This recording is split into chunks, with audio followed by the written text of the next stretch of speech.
حضور سیدنا غوث العظم رضی اللہ تعالیٰ عنہ کی جمی کتب میں آپ کی کتابیں دو طرح کی ہیں، ایک وہ جو آپ نے خود قلم سے تصنیف فرمائی جیسے غنیت الطالبین اور چند دیگر کتب ہیں، کچھ آپ کے مواعظ اور آپ کے خطبات کے مجموعے ہیں، وہ بھی مستند ہیں۔ ہر جگہ آپ نے ایک بات کامن کی ہے، لوگوں کو بتائی تصوف سمجھانے کے لیے، اسی میں روحانیت اور اسی میں ولایت۔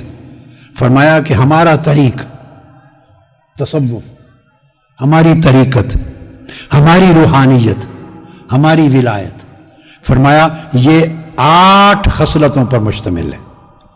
یاد رکھ لیں کتنی؟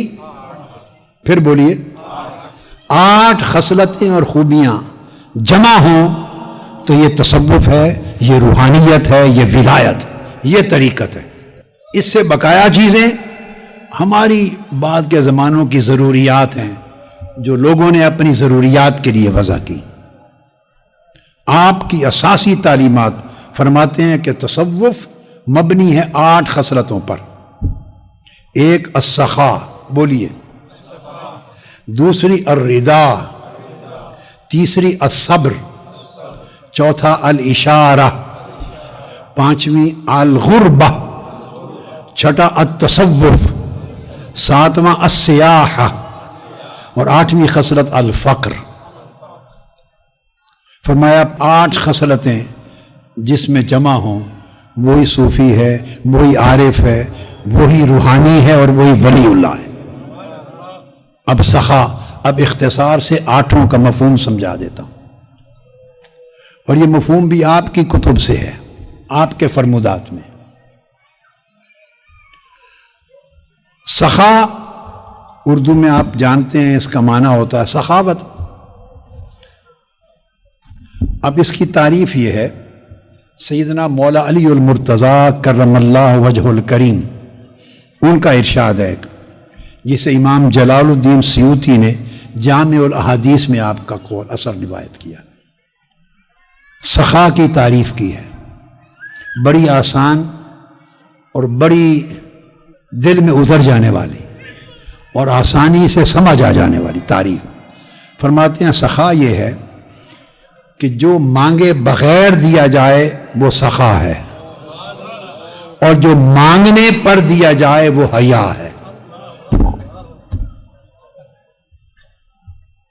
جو کوئی مانگے اس کے مانگنے پر دیں تو یہ حیا ہے، اس کو سخا نہیں کہتے، یہ حیا ہے۔ اس نے مانگ لیا تو آپ کو دینا پڑ گیا، آپ کی حیا نے آپ کو مجبور کر دیا۔ اگر آپ حیا دار ہیں، اگر اللہ نے آپ کو حیا عطا کیا ہے، تو اگر کسی نے مانگا ضرورت مند میں تو مانگنے پر دینے کو حیا کہتے ہیں۔ پوچھا گیا سخا کیا ہے؟ فرمایا جو بن مانگے دے اس کو سخا کہتے ہیں۔ یعنی سخی وہ ہے جو حاجت مند کی حاجت اس کی زبان سے سن کر نہ جانے، اس کے حال سے خود بھانپ لے اور اسے مانگنے کی نوبت نہ آنے دے۔ جو سخی ہے اس کے اندر حیا بڑے کمال درجے کا ہوتا ہے۔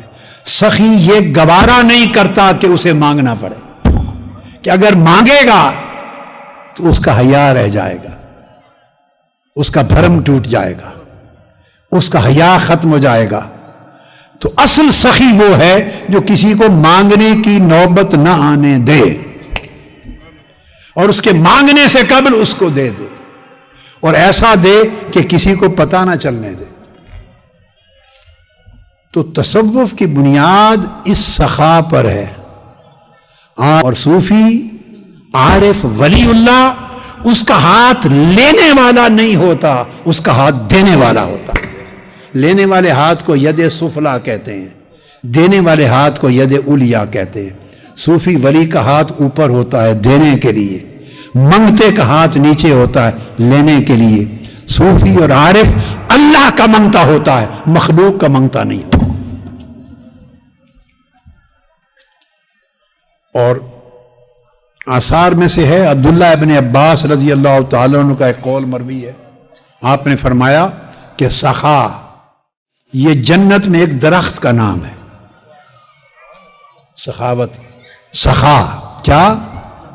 جنت میں ایک درخت ہے، مگر ایسا درخت ہے کہ اس کی شاخیں اور ٹہنیاں اللہ پاک نے زمین تک پھیلا دی ہیں. سخا کا درخت جنت کا درخت ہے، مگر ایسا کہ اس کی ٹہنیاں، شاخیں، برانچز زمین تک نیچے پھیلا دی ہیں. تو جو شخص سخا کی کسی ایک ٹہنی کو پکڑ لے وہ کھینچ کے اسے جنت میں لے جاتی ہے. یعنی سخاوت بندے کو جنت میں لے جاتی ہے. اور بخل، کنجوسی، یہ دوزخ کا ایک درخت ہے. بخل دوزخ کے ایک درخت، اس کی شاخیں بھی اللہ نے زمین تک پھیلا دی ہیں. تو جو بخل کی درخت کی کوئی شاخ پکڑ لے وہ کھینچ کے دوزخ میں لے جاتی ہے بندے کو. بخیلی، کنجوسی بندے کو دوزخ میں پھینکتی ہے، سخاوت بندے کو جنت لے جاتی ہے.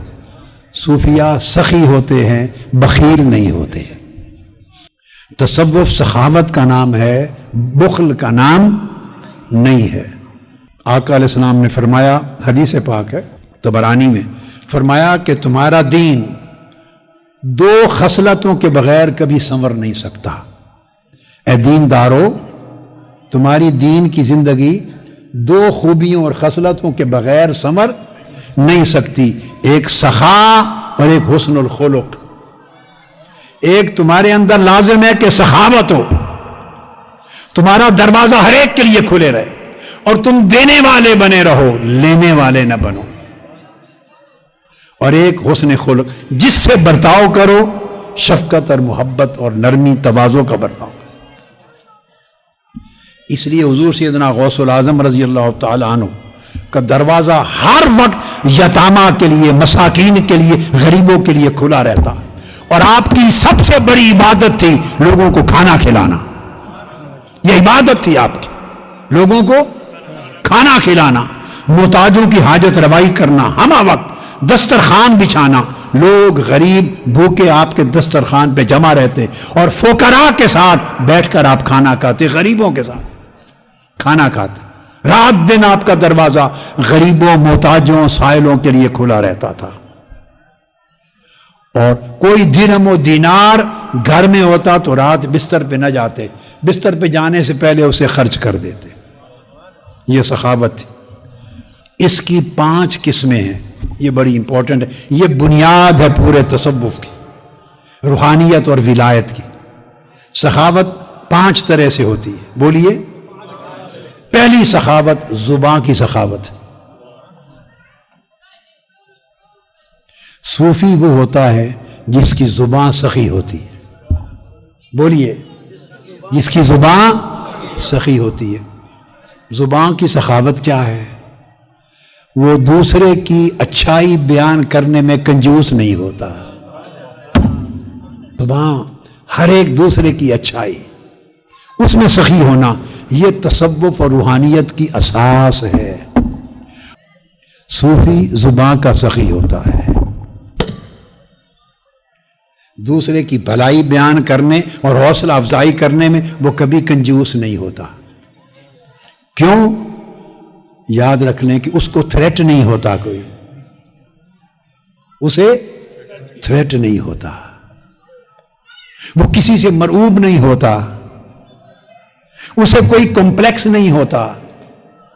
جو ابھی دنیا کے کمپلیکس میں مبتلا ہے اس نے آزاد ہو کر مولا سے کب ملنا ہے؟ اللہ سے اس کی نکاح اور ملاقات کب ہونی ہے؟ وہ تو ان جھنجھٹوں سے جان چھوٹے گی تو اللہ کی راہ کا مسافر بنے گا. مسافر ہوگا تو پھر جا کے واصل ہوگا، اس سے ملے گا. ایک تو زبان کی سخاوت، اب دوسری دل کی سخاوت، سخاء القلب. پھر صوفی کا دل سخی ہوتا ہے. اب آپ سوچیں کہ دل کی سخاوت کیا ہے؟ سارا کچھ تو زبان کی سخاوت میں آ گیا. بولیے. سارا کچھ زبان کی سخاوت میں آ گیا تو دل کی سخاوت کیا ہے؟ تو تصوف فرماتے ہیں دل کی سخاوت یہ ہے کہ جو صوفی ہے، صاحب تصوف ہے، صفا رکھنے والا، اس کے دل میں کسی کے لیے بغض نہیں رہتا. دل میں کسی کے لیے کینہ نہیں رہتا، دل میں کسی کے لیے نفرت نہیں رہتی، دل میں کسی کے لیے حقارت نہیں رہتی۔ دل کا سخی وہ ہوتا ہے جس کا دل تنگ نہیں ہوتا، اس کا دل سمندروں کی طرح وسیع ہوتا ہے، معاف کر دیتا ہے، معاف کر دیتا ہے، اور معافی بھی اس کے معافی مانگنے سے پہلے۔ صوفی حسد نہیں رکھتا، صوفی دل میں تکبر نہیں رکھتا، صوفی دل میں حقد اور تنگی نہیں رکھتا۔ صوفی کیسا ہوتا ہے؟ وہ زمین کی طرح ہوتا ہے۔ صوفی بولیے، صوفی یعنی صاحب تصوف، صاحب تصوف، وہ زمین کی طرح ہوتا ہے۔ اور وہ زمین کی طرح کیا کہ آپ سارے پاؤں سے لتار لتار کے زمین چلتی ہے، مگر زمین کبھی آپ کے پاؤں کو تکلیف نہیں دیتی۔ سب زمین کو لتار لتار کے چلتے ہیں، مگر زمین ہمیشہ بچھے رہنے کا نام ہے۔ جعل لکم الارض فراشا، اللہ نے زمین کو بچھا ہوا بنایا ہے، تو زمین کی طرح صوفی بچھا ہوا ہوتا ہے۔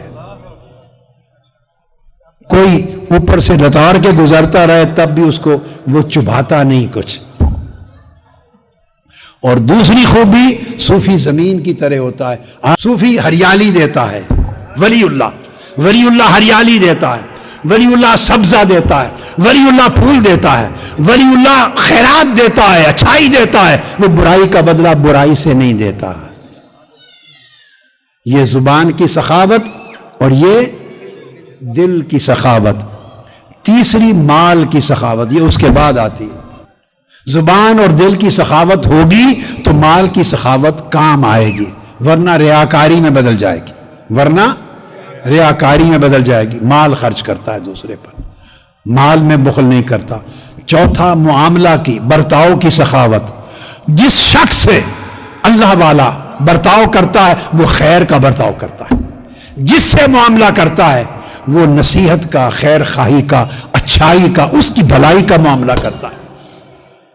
اہل تصوف، اولیاء، اہل روحانیت کے دل میں کسی شخص کے لیے یہ نہیں ہوتا کہ اس کو یہ بھلائی نہ پہنچے، یہ عزت نہ پا جائے، نامور نہ ہو جائے، شہرت نہ ہو جائے۔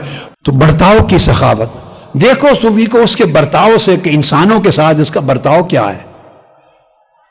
وہ تو حیوانوں سے بھی اچھا برتاؤ کرتا ہے، کتوں بلیوں کے ساتھ بھی اچھا برتاؤ کرتا ہے، پرند چرند کے ساتھ بھی اچھا برتاؤ کرتا ہے، اللہ کی ہر مخلوق کے ساتھ اچھائی کا برتاؤ کرتا ہے۔ صوفی کے، صاحب تصوف اور اللہ کے ولی کے برتاؤ میں کسی کے لیے شر یا خرابی یا نقص ہو نہیں سکتا۔ اور اس کے بعد پانچواں، دین کی سخاوت۔ اور دین کی سخاوت کیا کہ ساری زندگی اس کی اللہ کے لیے اور اللہ کے دین کے لیے وقف ہوتی ہے، ساری زندگی۔ وہ دین سے مال پیسہ نہیں کماتا، ہر وقت اللہ کے دین کی خدمت میں رہتا ہے، امر بالمعروف نہی عن المنکر میں رہتا ہے، یا حصول علم میں رہتا ہے یا فروغ علم میں رہتا ہے، یا علم لینے میں بزی رہتا ہے یا علم دینے میں بزی رہتا ہے۔